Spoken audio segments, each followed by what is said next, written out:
अरुणा आसफ अली वो क्रांतिकारी जिसे पकड़ने के लिए ब्रिटिश सरकार ने रखा था 5,000 रुपये का इनाम।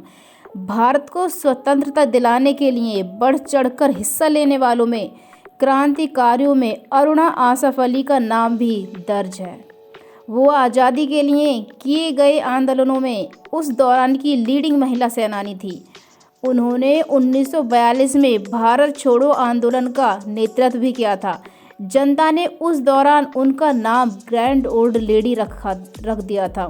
यहाँ तक कि उन्होंने अंग्रेज़ों की नाक में इस कदर दम कर दिया था कि अंग्रेज़ों को उनकी गिरफ्तारी का वारंट जारी करना पड़ा था और उनके खिलाफ 5,000 रुपये का इनाम घोषित कर दिया गया था।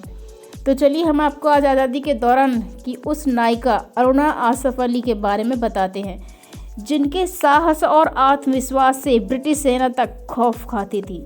साल 1909 में अरुणा गांगुली के नाम से एक बंगाली ब्राह्मण फैमिली में जन्म इस फ्रीडम फाइटर ने अपनी schooling Lahore sacred heart convent से पूरी की थी और उसके बाद नैनीताल के ऑल सेंट्स कॉलेज में अपनी कॉलेज की पढ़ाई कंप्लीट की।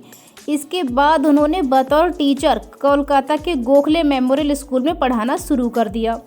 उनके पिता उपेंद्र नाथ गांगुली एक रेस्तरां के मालिक थे। आधुनिक बांग्लादेश में वोरिसल से संयुक्त प्रांत चले गए थे।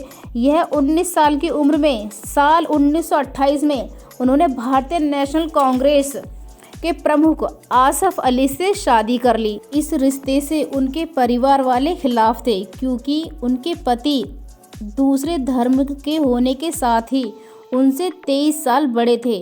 अरुणा की आसफ अली से शादी ने उनका राजनीतिक की दुनिया से परिचय कराया और जल्द ही वो अपने पति के पदचिन्हों को फॉलो करके भारतीय नेशनल कांग्रेस की सक्रिय सदस्य बन गईं और अपने राजनीतिक पदार्पण के 2 साल बाद उन्हें 1930 में नमक सत्याग्रह में भाग लेने के लिए गिरफ्तार किया गया था। पुलिस ने उन पर आवारा होने का चार्ज लगाया और उन्हें जेल से तब भी रिहा नहीं किया जब गांधी इरविन संधि के तहत कई कैदियों को जेल से रिहा किया जा रहा था। उनकी बाकी महिला सहकैदियों को इस फैसले पर गुस्सा आ गया और जब तक अरुणा को उनके साथ रिहा नहीं किया गया तब तक उन्होंने जेल से बाहर आने से इनकार कर दिया। साल 1932 में उन्हें एक बार फिर तिहाड़ जेल में बंद कर दिया गया। वो तिहाड़ जेल में राजनीतिक कैदियों के साथ हो रहे दुर्व्यवहार के खिलाफ भूख हड़ताल पर भी चली गई थीं, जिससे उनके रहने की स्थिति में सुधार हुआ था। साल 1942 में जब सभी प्रमुख लीडर्स को भारत छोड़ो आंदोलन के खिलाफ एक पूर्व उपाय के रूप में अंग्रेजों द्वारा गिरफ्तार किया जा रहा था, तब उन्हें गोवलिया टैंक मैदान में भारत का ध्वज फहराकर भारत छोड़ो आंदोलन को एक जरूरी पुश दिया था। उस दौरान उन्हें 1942 की हीरोइन कहा जाने लगा था। चूँकि ब्रिटिश पुलिस उन्हें ढूंढ रही थी तो वे गिरफ्तार होने से बचने के लिए छिप गई थी। जब अंडरग्राउंड थी तब उन्होंने अपना संघर्ष अंडरग्राउंड रेडियो, पैम्पलेट और इंकलाब जैसी मैगजीन में अपना संघर्ष जारी रखा। उनके आंदोलनों से परेशान होकर ब्रिटिश सरकार ने उन्हें पकड़ने के लिए 5,000 रुपये का इनाम तक घोषित कर दिया था। अरुणा आसफ अली ने शिक्षा के जरिए महिलाओं के उत्थान में काफ़ी महत्वपूर्ण भूमिका निभाई थी। उन्होंने अपनी साप्ताहिक पत्रिकाओं, वीकली और समाचार पत्र पैट्रियट के माध्यम से महिलाओं को शिक्षित होने की आवश्यकताओं के बारे में जागरूक किया।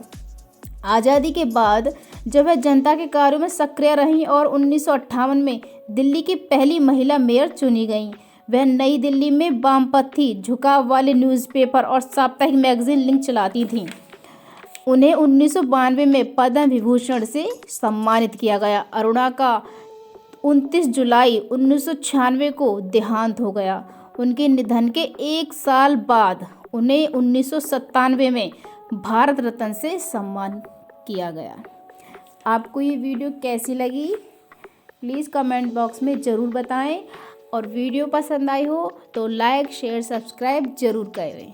Thanks for watching.